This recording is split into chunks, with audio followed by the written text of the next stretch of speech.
ವಿಶ್ವ ಹಿಂದೂ ಪರಿಷತ್ ಹಾಗೂ ಬಜರಂಗ ದಳದ ಸೇವಾ ಸಪ್ತಾಹದ ಅಂಗವಾಗಿ ವಿಶ್ವ ಹಿಂದೂ ಪರಿಷತ್ ಬಜರಂಗ ದಳ ಕುಂಡಲಪಲ್ಕಿ ಘಟಕ ಬಂಟ್ವಾಳ ಪ್ರಖಂಡದ ವತಿಯಿಂದ ಗೋ ಸಂರಕ್ಷಣೆಗೆ ಉತ್ತೇಜನ ನೀಡುವ ಉದ್ದೇಶದಿಂದ ವಿಶೇಷ ಗೋವಿಗಾಗಿ ಮೇವು ಕಾರ್ಯಕ್ರಮವನ್ನು ಹಮ್ಮಿಕೊಳ್ಳಲಾಯಿತು.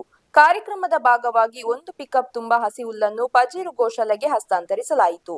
ಗೋ ಸೇವೆಯನ್ನು ಸಮಾಜದ ಪ್ರತಿಯೊಬ್ಬರು ತಮ್ಮ ಕರ್ತವ್ಯವೆಂದು ಪರಿಗಣಿಸಬೇಕು ಎಂಬ ಸಂದೇಶದೊಂದಿಗೆ ಈ ಸೇವಾ ಕಾರ್ಯವನ್ನು ಆಯೋಜಿಸಲಾಗಿದ್ದು, ಕಾರ್ಯಕರ್ತರು ಉತ್ಸಾಹದಿಂದ ಭಾಗವಹಿಸಿದರು.